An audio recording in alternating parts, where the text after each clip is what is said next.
Carl Jung once said, "The most terrifying thing is to accept oneself completely." But what if I told you the real mistake isn't about accepting yourself? It's about constantly explaining yourself to others.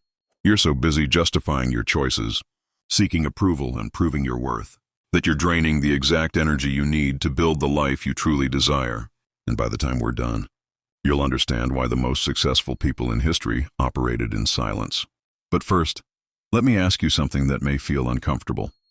When was the last time you publicly shared a goal and then didn't follow through? Hold on to that thought, because what you're about to learn will explain exactly why that keeps happening.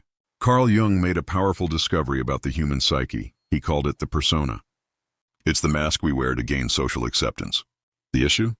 When you're always explaining your dreams, you're feeding that mask, not your real self. You're performing for the crowd instead of progressing toward your purpose. Jung said, everything that irritates us about others can lead us to an understanding of ourselves. So when people doubt you and it bothers you, that irritation is a clue. It means you're giving away your power to their opinions. And this next insight may actually shock you. Scientific studies show that when you talk about your goals, your brain releases dopamine, the same feel-good chemical you get when you actually achieve them. Jung would have seen this as a dangerous trick of the mind, a form of self-deception.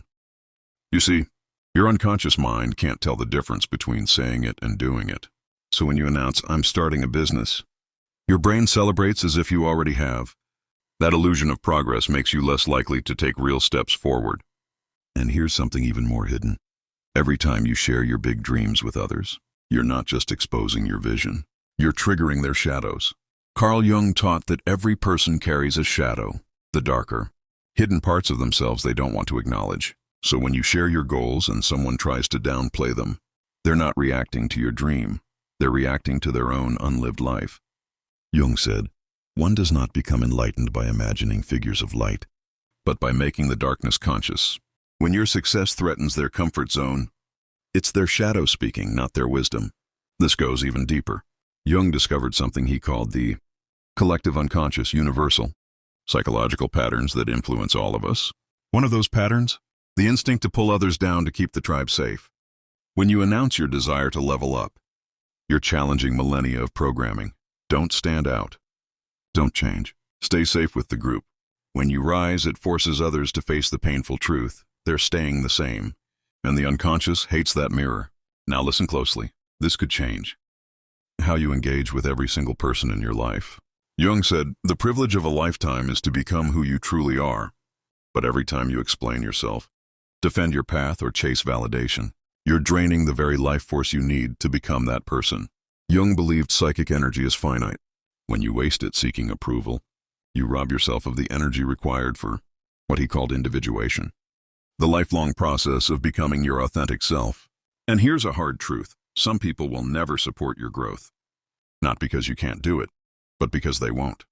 According to Jung, people project their own fears onto others. So when someone tells you your dream is too big or too risky, they're actually revealing their own limitations. Jung put it simply, everything that irritates us about others can lead us to an understanding of ourselves. Their warnings, their doubts, not about you. They're about the inner voice they've ignored their whole life.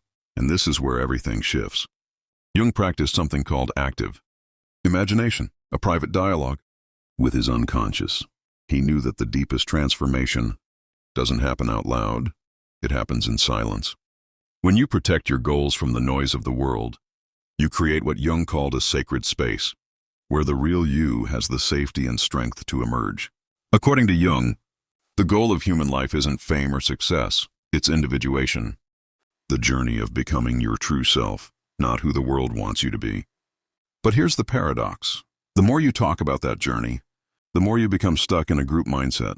Jung said, the most terrifying thing is to accept oneself completely. And that kind of acceptance can only be born in silence, in the sacred privacy of your own mind. When you stop explaining yourself to others, you start finally listening to your own voice.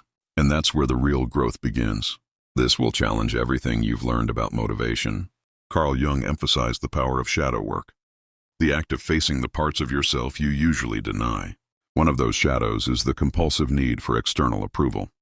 Every time you announce your goal, You're feeding what Jung would call your approval-seeking shadow. You're avoiding the deeper truth that real success is internal, not external. The greatest achievers in history did their shadow work in silence, not on stage. And here's a psychological concept that explains why talking too much about your goals sabotages them. Jung discovered the principle of compensation. The unconscious mind balances out excessive thoughts or behaviors. So when you keep talking about your goals, your unconscious mind lowers your motivation because it thinks you've already received your reward.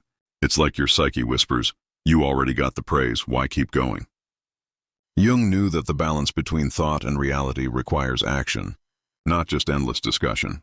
He also coined the terms introvert and extrovert. But he understood something far deeper than personality labels. He realized that true success, whether you're outgoing or inward-focused, comes from internal motivation, not external noise. The people who create extraordinary lives follow an introverted approach to their goals. They focus inward. They listen to their own drive. They don't measure progress by applause. They measure it by alignment. Now we enter the mystical. Jung explored a phenomenon called synchronicity, meaningful coincidences that seem to align with your path. But here's the key. Synchronicity only works when you're still enough to notice it. If your mind is crowded with other people's opinions, you won't hear the signs. Jung said, synchronicity is an ever-present reality for those who have eyes to see. And those eyes only open in silence, not when you're performing for the world. Jung also spoke of the anima and animus, the feminine side of a man's psyche, and the masculine side of a woman's. When you're addicted to explaining yourself, you're often operating from an unbalanced dynamic. You're either too receptive to others, feedback, disempowered anima, or too forceful in defending your position, distorted animus. True power comes from integrating both, quietly, deeply, in solitude. Jung drew a powerful line between the individual and the collective. He warned, the individual has always had to struggle not to be overwhelmed by the tribe. Every time you announce your goal, you're subconsciously asking the group, do I have permission to change? But individuation, the path to your true self, requires the courage to walk away from collective expectations. The most successful people didn't wait for applause. They transcended the need for it. They accessed what Jung called the transcendent function, the bridge between the conscious and unconscious, a function that only awakens in the space between thinking and doing, in silence.